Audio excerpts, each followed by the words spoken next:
Hi friends, தோட்டத்தில் பார்த்தீங்கன்னா கொஞ்சம் கொஞ்சமாக இடத்த க்ளீன் பண்ணி நான் ஒவ்வொரு செடியாக வச்சுட்டே வந்துட்டுருக்கேன். நடவு செஞ்சுட்டு வந்துட்டுருக்கேன். விதைகளும் விதைச்சி இருக்கேன். அதெல்லாம் முளைச்சதுக்கப்புறம் நான் வீடியோ போடுறேன். இங்கே பார்த்தீங்கன்னா நான் எப்போவுமே தக்காளி செடி தான் நடவு செய்வேன். இந்த இடத்துல இங்கே தக்காளி செடிகள் வைக்கும் பொழுது பார்த்திங்கன்னா செடி வந்து நல்லா திரட்சியாக தண்டு எல்லாம் நல்லா கனமாக நல்லா திரட்சியாக வளரும். ஏன்னு பார்த்திங்கன்னா இது வந்து நல்ல உச்சி வெயில் படக்கூடிய இடம். தக்காளி செடிகளுக்கு வந்து நல்ல வெயில் இருக்கக்கூடிய இடத்துல நம்ம நடவு செய்யும் பொழுது செடி வந்து நல்ல திரட்சியாக வளரும்.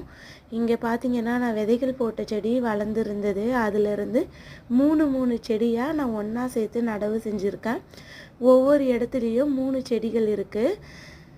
மூணு செடியாக ஒரு 12 செடிகளுக்கிட்ட மூணாக சேர்த்து நான் நடவு செஞ்சுருக்கேன். தக்காளி செடிகளுக்கு நல்லா பொட்டாசியம் சத்துக்கள் இருக்க சாம்பல், வாழைப்பழத்தூள், அப்புறம் காய்கறி தூள், வேஸ்டேஜ், காய்ந்த மாட்டு சாணம் இதெல்லாம் வந்து நான் உரங்களாக கொடுப்பேன். நல்லா வளர்ச்சி இருக்கும்.